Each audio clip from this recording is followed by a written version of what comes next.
Hello, everybody. It is so wonderful to have you all here again today, this wonderful Friday that we are having.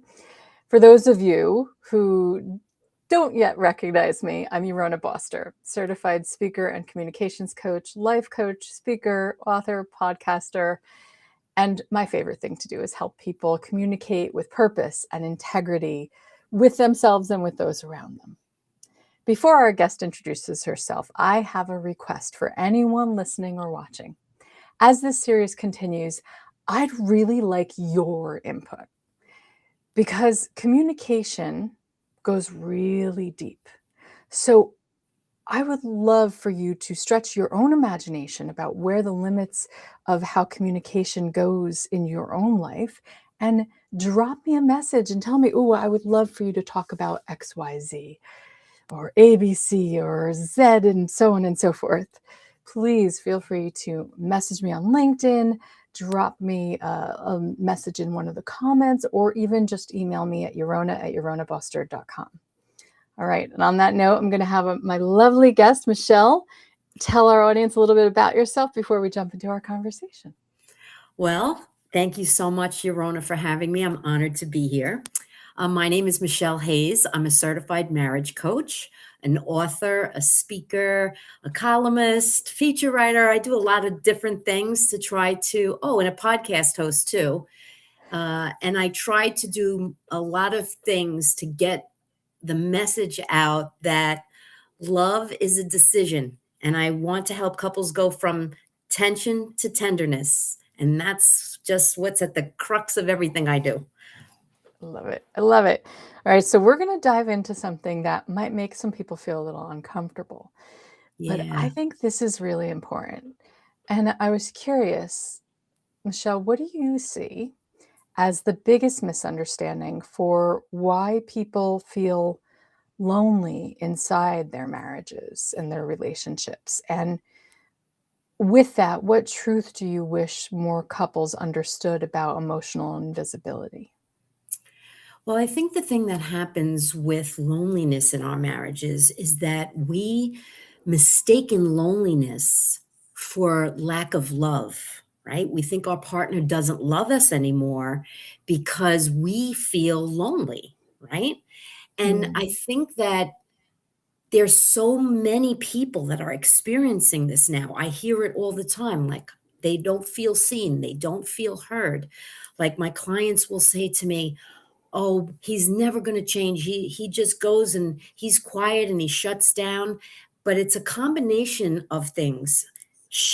People feel alone and guys feel alone too. It's not like they are, you know, feeling all connected and you're just feeling alone. It goes both ways. And I think that most people don't understand that it does go both ways and that loneliness Yeah. is mistaken for lack of love when that's not what's happening.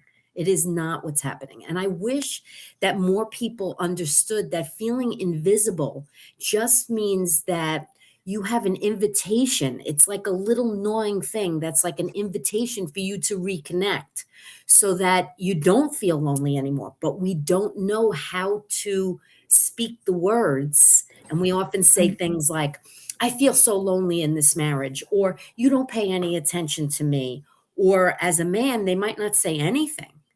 Right. And those things are the things that start making people really disconnect because they're not able to communicate in a healthy manner what they're really feeling. And Mm, that's the crux of it. It doesn't mean you married the wrong person. And I think that right. that's what happens a lot too. People think if I feel alone, if I feel all of this, they must not love me anymore. And Or must have chosen or the I wrong married the wrong person. person. I Yeah. did that in my first marriage, so Yeah. I completely can tell you from experience Yeah. that that is not what happens really. It's happens in our head. We don't have the skills that we need to express what we want, and unfortunately, a lot of people get divorced because of that. This is such a huge communication hurdle for so many people. And I've been thinking a lot about this lately because I've been thinking about why is it? Why is it that we can love someone Deeply. and to me, it almost seems like it's easier to love someone than to be vulnerable to that person. Because that vulnerability requires us to be open and say, "Hey, I'm feeling disconnected from you," because we're so afraid. Why are we so afraid of being that vulnerable? Because there's no emotional safety. We don't feel emotionally safe with our partners. And this is a really, it's like an epidemic of what's happening in relationships today. People do not have emotional safety. And there was a time a couple years ago when I felt it in my own marriage, like every single thing that I said, Mhm. Brian was very reactive or being defensive. And I kept saying, "Hun, this isn't about you. I'm being vulnerable." Like I had to learn that, but it's a learned skill that we have Right. to learn. It's not something that comes naturally to us. We didn't have examples growing up of our parents saying to each other, "Hun, I miss you. Can we sit down and talk?" Like we didn't have that. Yeah. So we had no examples, and they didn't teach us this in school. They didn't know, we were just thrown into it. You got married, you were so happy, you love that person, and you're thrown into it. Mhm. And we didn't really know how to navigate it in a way that created a deeper connection. We Right. see all these movies about love and these expectations. No wonder we get disillusioned with everything working out perfectly Right. and everything that we see. We have a very I think the romantic era really messed us up Oh, because yeah. it created this romanticized version of this happily ever after, where once they get together and they overcome the hurdles to get together, then everything is perfect. But you think about it, every single day we have countless thoughts, countless ideas, countless beliefs, countless patterns, and we're living those out in the everyday. And in the everyday, things aren't grandiose and adventurous and crazy and and it doesn't look the same as the way a lot of this romanticism has created for us. So because it doesn't look like the publicized version of romance, we think something must be wrong with it. Right. And then And we get married yeah, to another person. We're like, "Oh, I married the wrong person. Let me marry another person." And right, folks, I'm sharing with you, I did that exact thing. I thought, yeah, "Oh, I married the wrong person." Then I got married again and I was like, "Oh my gosh, I definitely married the wrong person." yeah, And then I got married the 3rd time, and now I'm not a wacko or anything like that. I'm a really loving person, but I didn't have self-love. There's so many things that go in. I didn't work on my traumas as that I had as a kid. And Yorona, you are an expert in a lot of this kind of stuff. yeah, So I mean, you can share too. But now in my relationship with my husband Brian, we're together 16 years. And we have challenges. We still have challenges. All mhm, marriages has challenges. all, Mine, yours, all, and everyone else's. It's what we do, what right. choices we make, the skills that we're willing to learn. We can't just wish ourselves or will ourselves a happy marriage. It doesn't work that way. Right. And I wanna broaden this out because it's not just marriages, it's committed partnerships. Let's just Yes, say that's that, true. right? That's true. Any committed partnership that Any you're committed in. partner. Correct. And the reality is it's because we carry with us the things we've learned about how to communicate from our earliest years. So with communication comes more of the things that are absent than the things that are present. And if we didn't learn what healthy repair looks like, which most kids don't see healthy repair in action. A No, lot they of don't. times, and I can tell you this from a parenting perspective, a lot of times parents who are having arguments, conflict, will try to separate that from in front of their kids. They Yes. won't have those conflicts in front of their children. And apologies, everybody, I am getting over a cold, so I just need to take a little tissue for break for a moment. Okay. But what's interesting about that, and it is something I talk about in my book as well that's coming out, repair is the most important part of any relationship. Yes. Reflection and repair, and yet we don't actually exemplify that for our kids when they're young. No. Some parents will exemplify the arguments, to the point that they're fighting, screaming, et Oh, cetera, yeah, but they kids see won't that, I saw it. sometimes act, sometimes not on purpose. Sometimes it'll be cold, frosty shutdown. We're not going to speak in front of the kids. We're going to pretend everything is fine. And let me tell you something, the unspoken signals are blaring sirens to your children that something is wrong, but they can't name it. So then we move into our adulthood with these signals that we've received about what relationships look like. Not that relationships don't have conflict or that relationships have excessive conflict or that we can't talk about the conflict, but the healthiest ones are where we can have the conflict and talk about them with our children. Yes, mommy and daddy. And I have a great example of this too. One day, Carl and I were driving in the car with Connor. We were on our way to some event, and I was driving. Carl asked me to drive. He didn't feel like driving. Usually, he's the one driving. I was driving. He doesn't love my driving. I'm gonna admit I have a bit of a heavy lead foot, and then I'll get to a stop sign, and I'm like, and there was this really weird stop sign because it was like this. There was multi angles to it, so I was very hesitant. And he's like, "You could have gone," and I'm like, "You know what? I could also pull this car over, and you could drive. So either sit there and take Yeah. what I'm doing and shut up, or or get in the driver's seat." And here's the thing for kids when and Connor said, "Stop fighting, stop fighting." And we weren't. We were like bickering at each other. We You weren't were like even outright playful screaming. about it. Yeah. Yeah. Yeah, I was. I was a little bit like laughing about it, but also annoyed. There was Yeah. annoyance and laughter in it. And but kids don't have comparison. No. So for him, he felt the discomfort, the annoyance that I was feeling. He felt the mom and dad are not getting along. And he doesn't have a comparison. Children don't have a comparison. So they internalize that. And later we had to have a conversation with him because I said something that I should not have said. I said, "Oh, honey, we're not fighting. This isn't fighting." And because I grew up with fighting, Writing.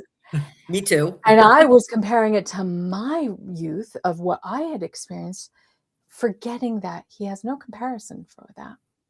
And Yeah. so later we had to do the repair. We had to talk it out with him. And that is why that's so important. And so when it comes to our relationships, our intimate partnerships that we get into, we're usually paying attention to the patterns, either consciously or unconsciously or subconsciously. We're patterning what we learned. Yeah. And that means that when we move into a relationship where we feel lonely, and there's a reason why there's something on us that's saying, "Don't talk about it with your partner, No. don't say anything." It'll make And it worse. it'll make it worse. That's what we How think. do I talk about this in a way that's not gonna light a fuse under my partner? Or how do I talk about this in a way that's not gonna disconnect my partner further? And a big part of that is because we have a psychological survival need, which is our social survival. And Right. our social survival need is I need to belong, be appreciated, and accepted. And if Mhm. we say something to our partner where we could possibly infringe on their acceptance of us because they might not accept how we feel, we're putting ourselves in a precarious position. So what can we do, Michelle? What can we do that on a better way, in a better way? How can we do that repair differently? Well, I think what happens with repair is that most people like get at it and one person starts maybe with a little bit too rough of a start. Like we have to start softer with our partners because a lot of times it's like feels like blame and attacking, and that blame and attacking, nobody wants to be blamed or attacked, right? So when we say something to our partner, they start getting defensive and they think that they're never good enough, and then they start shutting down. One of the things that is very important to do is to start off softly and also to use I statements, because a lot of people say, "You make me feel," or "You did this," or "You," and those I statements, "Hun, I really feel a little lonely and disconnected from you, and I miss us," is such a softer way of saying, I'm lonely, right? Right, right. So when we make a we have to be a little mindful in our relationships. Nobody is. Everybody just like runs amok with what they're thinking in their heads and stuff. And that's why another really important thing is that pause. When you're feeling like that, "Ah," you gotta you gotta Yeah, you gotta kind of like take a breath. And I've learned to do this. I'm not perfect yeah. at it still. There's no relationship, like I said, that is perfect, not my own. Even though I know a lot of this, I'm still human, and I still have my moments where I don't make the best choices. But when I don't make those best choices, I know it right away. And I say, Mm, "Brian, hun, I know that that didn't come out nicely. Can we start over again?" And right. he's like, "Well, thanks for saying that." And then he's more like in tune with me, and he Yeah. comes to me and he wants to talk then, because it doesn't feel like an attack or a blame or just, you know, being curt or fresh to your partner. Because I Right, mean, it right. happens. We're human. We are, and it's interesting because, not it's interesting that it's not just operating from old patterns, but sometimes the reason for that disconnect comes from, like, being overwhelmed, being Yeah. distracted. It's very interesting, okay, and you and I have spoken about this in the past, where you get into a relationship and you kind of set autopilot. You do Yeah. this thing where it's sort of like, okay, this is my established relationship. This is my long-term partner. We've agreed. We're on this path together. Great. And then you put on autopilot and then you go and you do other things. Yeah. And we forget that a relationship requires intentional time together, intentional effort, intentional, um, you know, presence with each other. And yet we can very easily get overwhelmed by life, by overwhelmed by distraction, overwhelmed by our work, our jobs, or this or that, our kids, or whatever they may be. And suddenly you could go a whole month and the only thing you talked about with your partner was what are we going to eat for dinner and who's doing the laundry, all Yes. the have to's of Yes. You're getting things talking done about, in the house yeah. instead of actually sitting with your partner and enjoying just time together where you can ponder on life, where you can, just sit and unpack the week. Carl and I, a while back, set up a very intentional thing. And this was prior to him working from home. I said to him, I feel like we are in that pattern where we are sort of so Mhm. distracted by all the things that we aren't really investing in us. And I said, I want to have a regular date night. And date night for us isn't going out somewhere, especially because we have a kid and it's like, Yep. it's just, So every Friday night after Connor goes to bed, that's our time to unpack the week, to talk about anything that was overwhelming that week, to talk about us, to talk about our future, to talk about our right now, to talk about weird things in the world, universal ponderings and wonders and things like that, to get curious together about things and watch some nature shows or sometimes we will watch a movie together or something like that or a comedian, but it's our time that is solely focused for us. And what's very interesting is that since he's been working from home, we've had we have a lot more daytime opportunity for little bits of these kinds of flowing Yeah. conversations. We'll get That's into extremely philosophical conversations when making coffee. And it's right. really interesting.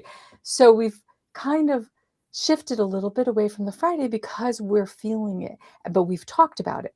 We've identified, hey, we're shifting away from the Friday. And is that okay for us? And sometimes I'll say, you know what, I really want to have our Friday night. And he'll say, yeah, I want to too. And so we'll make sure that we have it, but we won't always have it as much because we're doing a lot more of that during the day. And it's great. I Well, love what I it. want to say about that is I love that you shared that with everybody, because things like that work very well to keep you feeling disconnected. Because, like you mentioned before, it's Right. very easy to talk about all the things that are efficient, Right. but not have any intimacy, right? Right. And then we start feeling invisible. And when we start feeling invisible, Yeah. that's when we start feeling lonely. And we're just going through the motions. We're taking care of the house. We're working. We're doing this. And loneliness doesn't happen all at once. Right. It happens very, very quietly. It's not dramatic, right? Right. It's when we stop asking our partner, "Hey, I see that little" Brian does this to me, so that's why I'm using this example. I have this little furrow right here, right? So when I'm annoyed or I'm thinking or whatever, and he sees that, Right. he comes over to me and he rubs it and he says, "Hon, what's going on in that brain?" Yeah. And it is the sweetest thing because he's seeing me. He's seeing my Yeah. facial expression, Yeah. whatever it is, and he's attuned to it, right? It's Mm. attunement. We get so busy with all the distractions that sometimes we're not tuned into our partners. And I Mm. want to explain it like this. You know how when you're looking for a radio station and it's like you could hear it, right? But it's kind of like a little staticky and you try to fix it a little Yeah. and once you get tuned in, you hear everything and it's so that's exactly what's happening in our relationships. We kind of get off that Mhm. tuning of really noticing each other Yeah. and and seeing each other and being and saying like there's things that we can say like I see you're upset, or I can tell, like, let your partner know that you see them. You see that they're struggling with someone Right. and be curious about what's happening with them and maybe Mm. say, I'm here with you no matter what. Yeah. And those things make a person feel very, very connected to you. I know And Brian has seen. learned to do it to Yeah. me, and, like, sometimes I do it to him too, like, I'll see him and he sits like this sometimes, and I'm like, "Hon, what's happening with you?" And I'll go over and I'll rub his arm and I'll Yep. give him a hug and I'll kinda, like, wanna break that Yeah. moment that I see his intensity. And then he Yes. smiles because will straddle over him or something and Right, try and right, give him a right. kiss and try to and he likes that. You don't have to do that specific thing, but just allow your partner to know that you're there with them, that you see them, that you notice when something is going not well for them. I wanna make a really, really good point about this, though. When we're in that slow fading disconnection from our partners, a lot of times, if we see them in a state of discomfort or a state of upset, we automatically think it has something to do with us. Oh my goodness, that's so true. How This happens. often does that happen to so many people out there who are like, "They must be mad at me. Well, I wonder what Yeah, I did now." And there's this automatic, like, it's an us issue. "Oh, it must be me because he was upset with me yesterday or she was upset with me, the other day. Now, oh, it must be that they're thinking about that." We automatically take the blame when it's not about blame. It's about mhm, understanding, and it's about connecting and just being present. So what you said there, I think is super important. When we get curious without making any assumptions, we allow yes. our partner space to breathe and space to kind of say, yeah, I've been struggling with something. And if it is about us, we also need to pay attention to the fact that it's not that they don't like us or don't wanna be with us, it's that they're trying to figure out how to talk to us in a way that they can fix the thing, not make it worse. Yeah, especially men, they wanna Right. fix. They wanna fix the thing, right? And we've got these ruptures that happen, and men, are yeah, especially men, your normal hetero male tends to want to fix. And Yes, it's a very offer interesting solutions. thing and offer solutions. And that's another piece to this puzzle of communication is that sometimes it's just about listening, being heard, and being seen by each other, not necessarily about having to fix it. Mhm. Sometimes it is about us, but the person is still trying to figure out what exactly they want. They don't necessarily know. Like sometimes I might not necessarily know. Like I feel like, oh, it's winter right now by me. We've had snow on the ground for almost 2 weeks now. It hasn't melted yet, and it's been cold, and I've been a little lonely, and but my lonely comes from because I need social connection. Yes. Carl's not that type of person. Don't get me wrong, I love my social connection with my husband and my son, but I need others as well. And I realized, oh, you know what? I need to go out with some girlfriends. I need to spend some time with my girls, you Yeah. know? And sometimes I'm needing something, but I can't identify it yet. And it doesn't always mean it's the partner's responsibility to fix that for us. No. We get But trapped in that sometimes. yes, We but expect them to fix it. being seen, being heard, stop making those assumptions that it's you. Because a lot of times when we're stuck in that loneliness loop, we think it's all about us. It's all our problem. It's all our problem to solve. It's all our problem that we created. It's all us. That loneliness is a very scary place to be because it makes us feel like there's something wrong with us. And that can project onto, then therefore there must be something wrong with my relationship. Then therefore it's my fault, or we project it and it's their fault. I'm lonely and it's their fault. And then we do put everything on them, and then we do blame them for everything, when the reality is we're the only ones in charge of fixing our problems. That's right. We're in charge of our own happiness. Nobody can make us happy.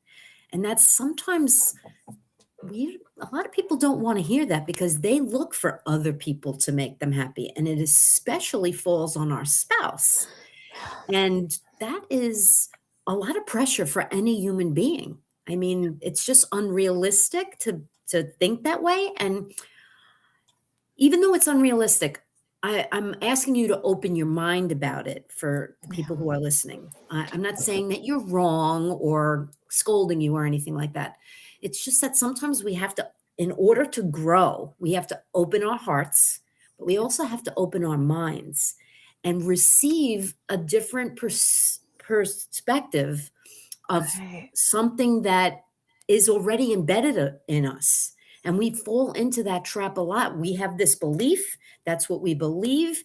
Our husbands, and we have a lot of expectations too, which we can go into that in a little bit too, how expectations can really cause ourselves to be very, very lonely Very because lonely. we want our partners to, we assume that they know us, which is the furthest from the truth, as you know. Hmm. Um, but all those expectations that we've created in our mind can be very unrealistic. And I'm there with you. I had very Yes. unrealistic expectations of love and marriage and partnership. And part of that was Yeah. all that hurt that I went through. I was like, you know what? I'm going to figure this out and I'm going to learn what I did wrong. And I was really curious as to how I'm going to build a relationship that is healthy and fulfilling because I Yeah. didn't know how. I obviously got divorced twice. I obviously did not know. And I left twice. Yeah. So now I would never leave Brian. I made the decision to love him. He is a great man, has a lot of wonderful things. And that 80%, 80, 20% rule, we Yeah. have 80% of what we want in our partners, but we're focused on that Um, 20%. Like I would love it if Brian was loving to dance, but he's never going to be somebody that's like, hey, let's go out dancing tonight. But yeah. am I gonna sacrifice my relationship with Brian because of the 20% of things that I wish he hiked? I mean, we all have this, Right, right? right, we have this, but that's one of the reasons, and there are a couple of, Yeah, chat let's comments coming in, so I definitely wanna hit on those, but before we do, I think it's really important to remember that we are not gonna find our all and everything in our partner. no, We have to find our all and everything inside of us first. that's right. And sometimes, and because we are a communal species, and I will say this over and over again, it means we need community. It Yeah, means we need other counter touch places. Now Carl is a very introverted person. He feels fulfilled being just around me. I am his, social world. outlet. And Yep. also through the day with work, he's socializing, and he's like, that's good enough for me. But for me, I need more than that, and that's okay. And because Carl and I work well together and we talk it out and we figure it out, he takes no offense when I go out with my girlfriends, when I have to, when I have time with them, because he understands my need is not necessarily his need, and we allow ourselves space for each of our needs to be our own needs. Now, what's really interesting, so we got a comment here, no one deserves to feel ignored by the person they love.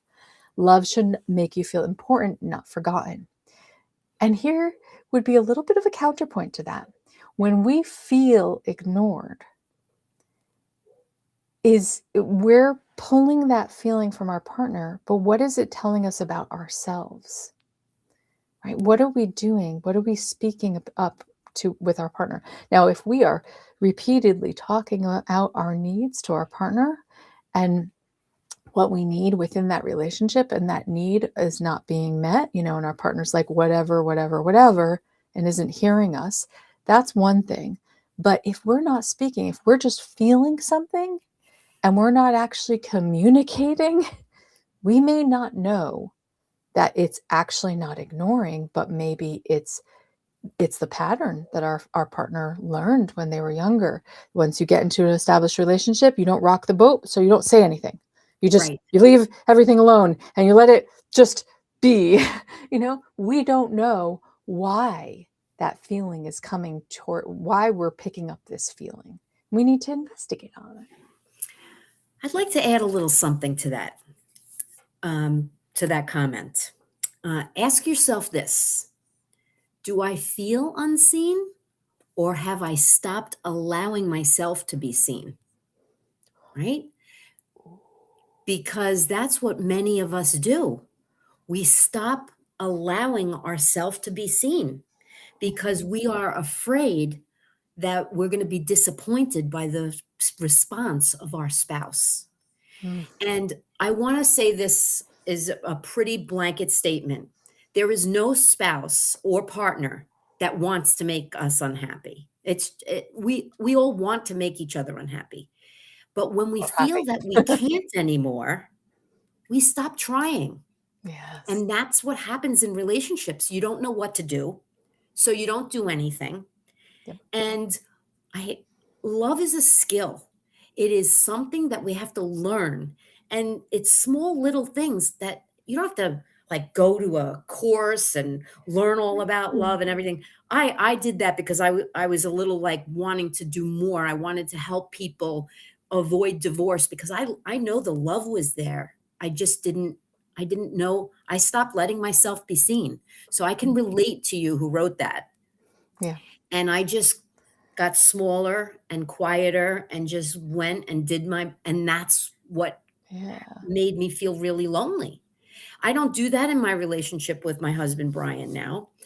Sometimes I wait, and this is a tip that I can give you is I wait sometimes 24 hours before I say anything to him if I'm really mad, because Mm. I don't want it to come from a place of emotion, because that never Right. works well in relationships when you're high Yep. on emotion and you want to just lash out.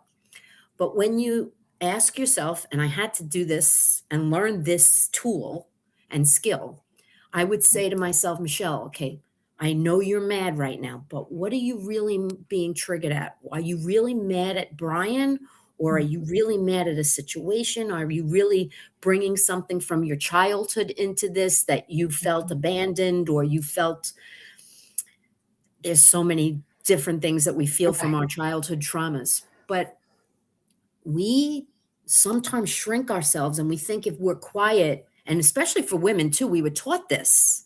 We were taught Yes. not to be assertive, and we were taught be quiet, sit down and nod your head kind of thing. I know that sounds Mhm. very extreme, but in a way that's what happens. So if you're feeling lonely in your relationship, you can't really fix it or label it, but you can ask yourself, go within and ask yourself, because that's a very powerful tool.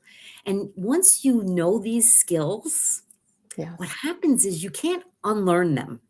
Like Yeah. you can't. Once you know, you know. And then when you're going to catch yourself and you're going to say, "Oh, Right. that didn't come out right," or "Oh, that was not what I learned." and you get better and better at it. And then your Right. partner starts trusting, and you start trusting each other Mhm. more and more when there's like Brian and I repair very quickly now. But there were times that I didn't say something for a month and I would be getting all this resentment up and I'd be like, Mhm. I can't Oh, believe yeah. he said that. I can't believe he treated me that way. And meanwhile, when I brought it to him, he was like, wait, what? I never thought that, because Right. we think our partners are mind readers and that we think we're no mind readers too, that we know what they're Yep. thinking. And I want to We tell you, mhm. we do not. We We do don't. not. No, So we don't. ask. That's another thing. Ask. We have to ask because the reality is, our partners can't know unless we actually communicate it, and they don't know unless we don't know them unless they communicate it to us. Communication is that core that helps us really be able to identify the thoughts, the feelings, the ideas, the beliefs, all of these things that are inside of us that need to be expressed in order to be heard. But we have these automatic assumptions about so much. We think, well, my partner should know that by now. But the No. reality is that's not the way their brain works. And we make a lot of assumptions about the way we think that they should be. And I think that is where we do the most damage. And I think it's really interesting too, because one of the things that and then I want to read some of these other ones, but one of the things that I have thought about a lot is what reconnection really means.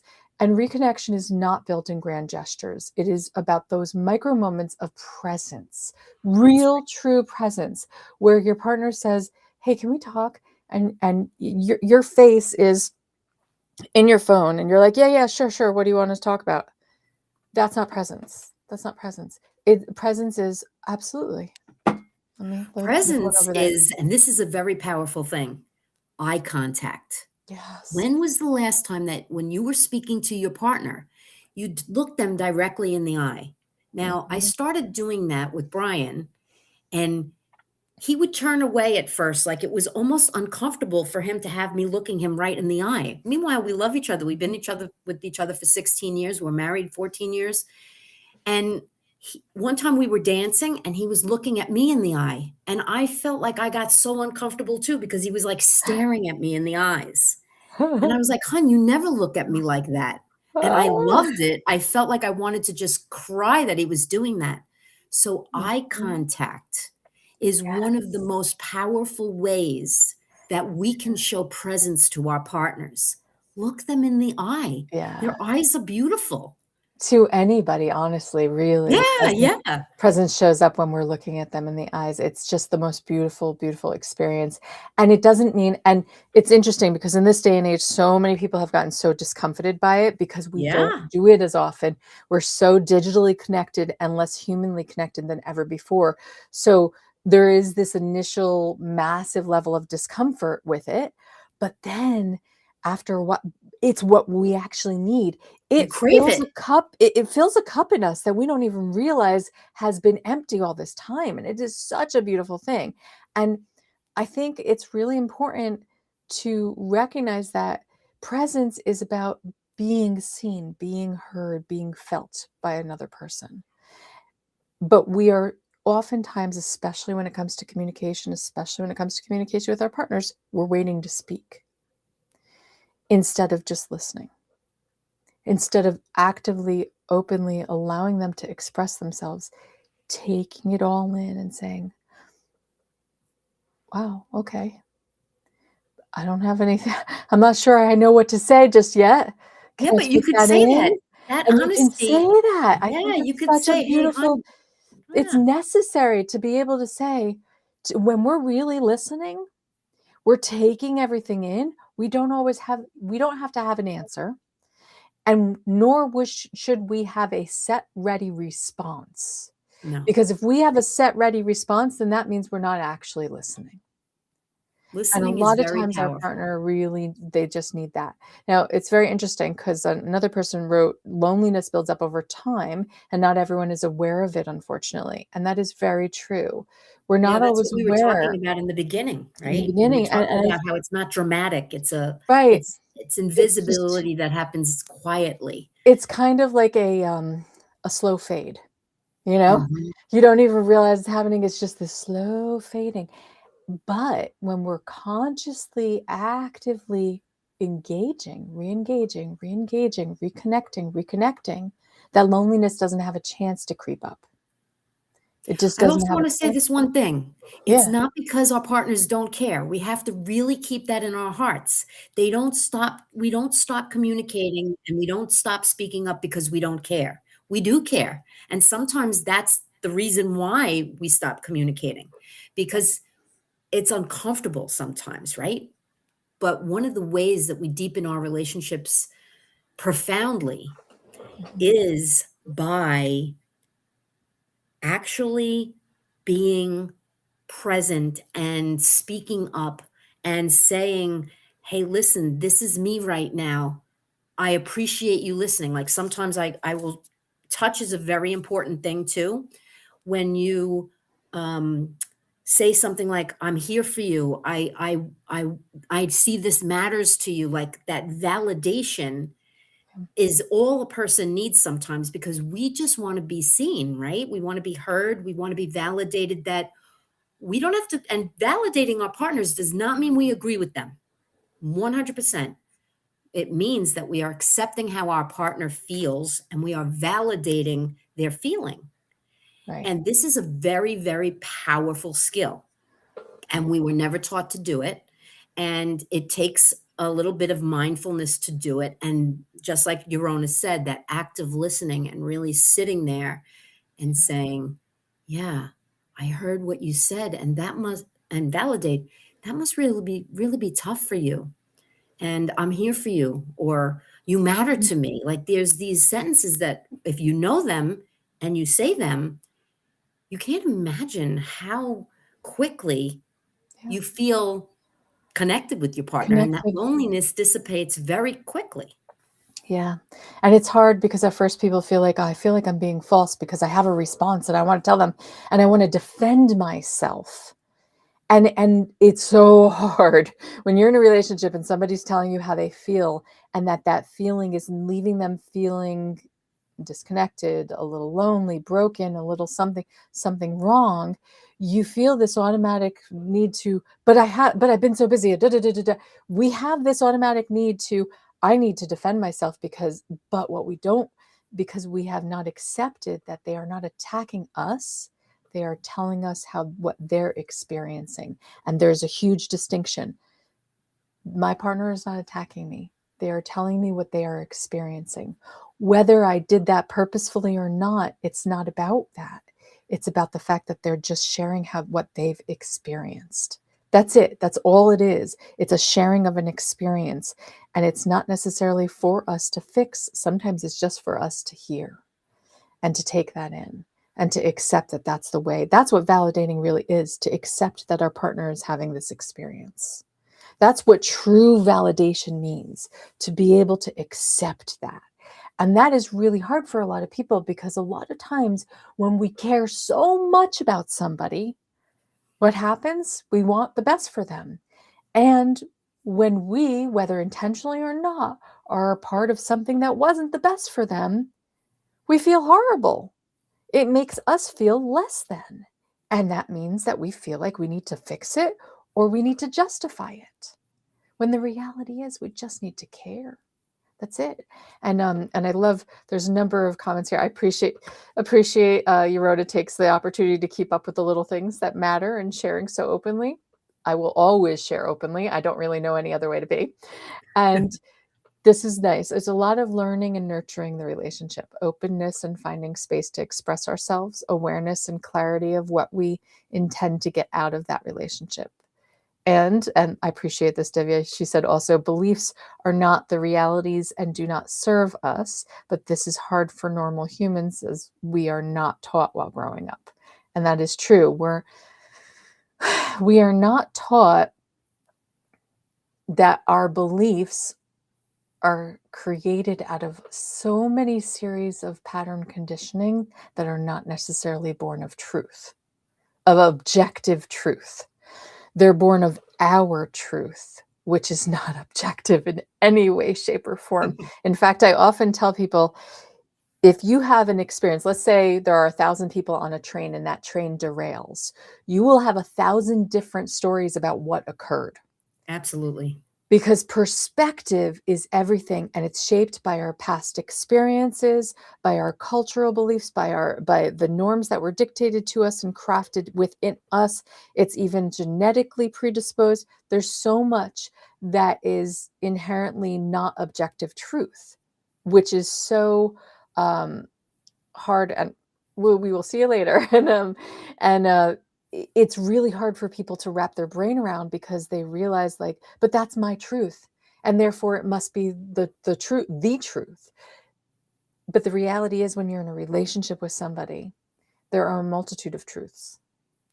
And I would take away the word truth and just label it perspective. There are a multitude of perspectives. And Yeah. if we can get our brains wrapped around the fact that we have our perspective and our experiences, and our partners have their perspectives and their experiences, and what we're trying to do is craft a relationship which is an entity outside of me and my partner. That relationship is its own entity. That's how I like to see it. I like to see Eurona and Carl, and then Eurona Carl. That's what I think about. And that actually helps me better understand how I want to feed Eurona Carl, as opposed to Eurona herself or Carl himself.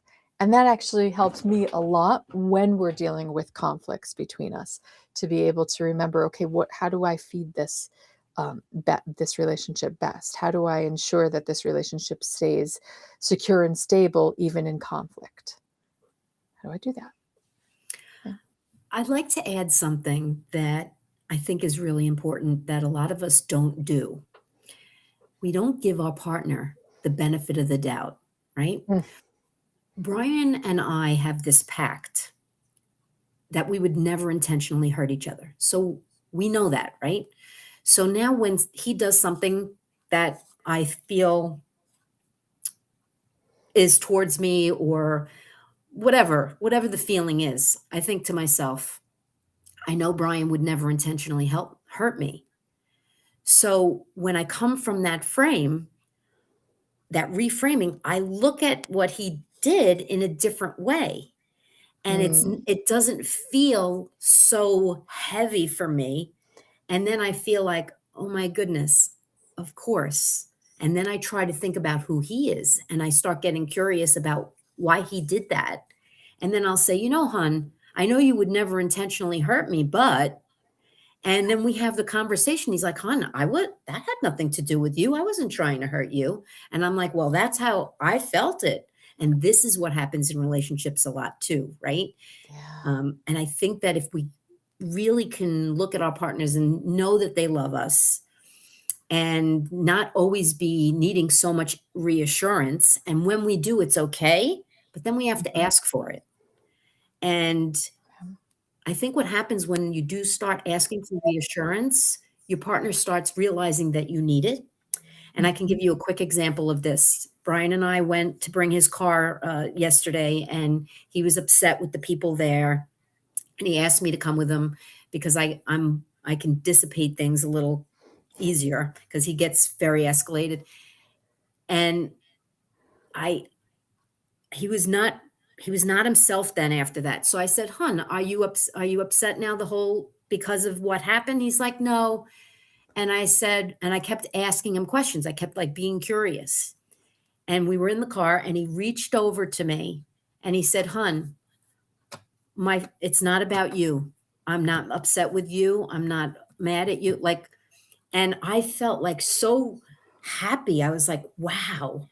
Meanwhile, I thought maybe I said something there that he didn't like that I said, and he got mad that I Mhm. overstepped on his toes, or whatever Yeah. narrative I started building in my brain about why he Right. could be upset and not being loving towards me, because we went from driving there, being holding Mhm. hands, and then coming back, and I thought I did something wrong.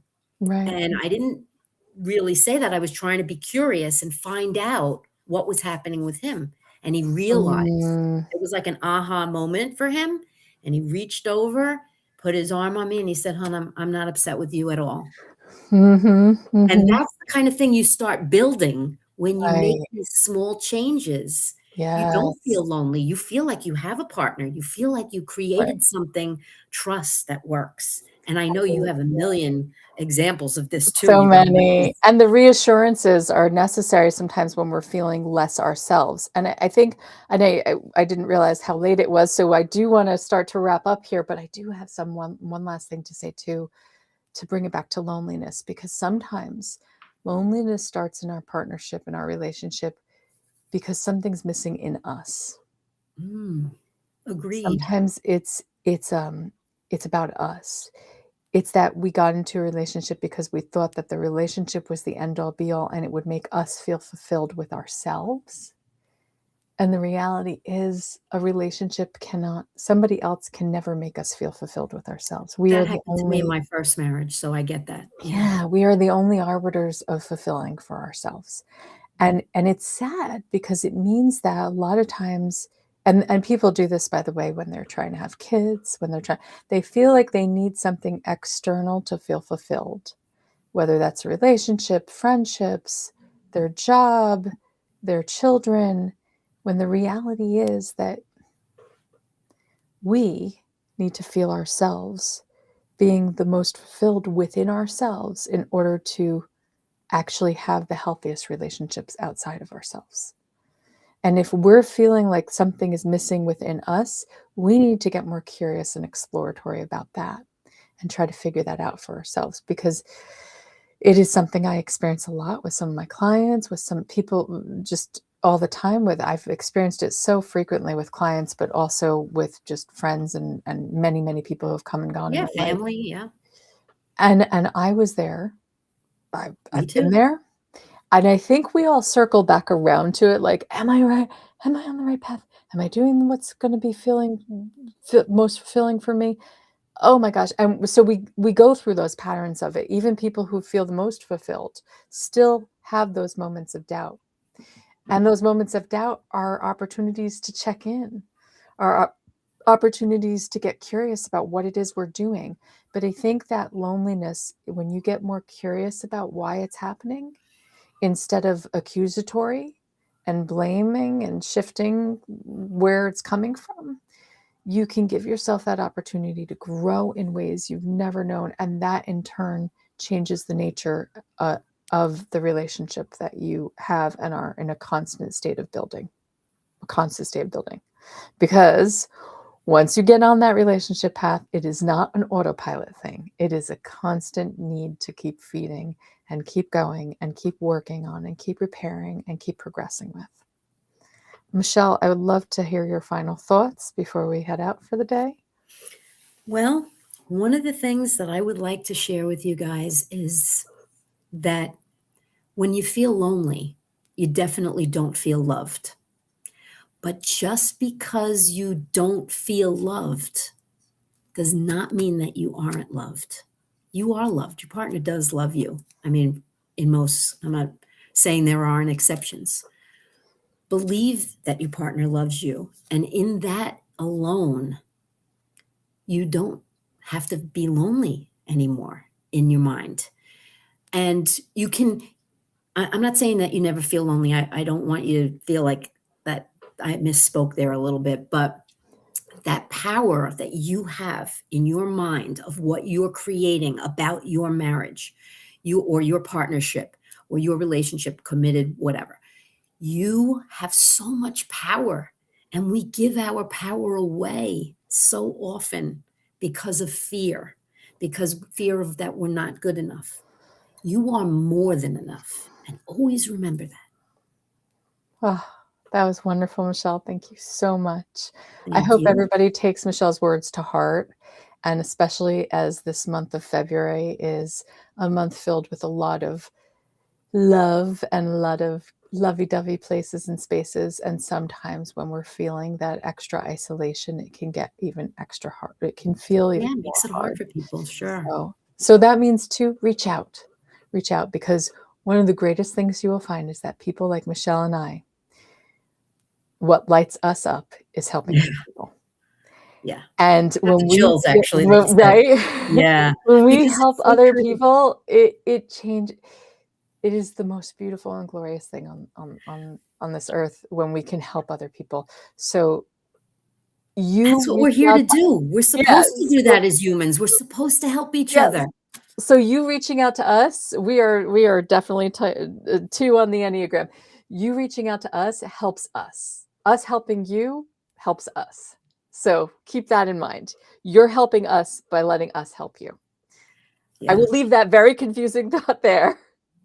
Wait, we got one Yes. thing. I wanna say Okay. this. Look, we're not better than you, right? We're Yeah. just better than we used to be, and you can be too. It's just a journey, and it's good whether you find, us or someone else that resonates with you, that's fine. We just want you to have the best, happiest relationship that you can have and believe that it's possible because it is 100% possible.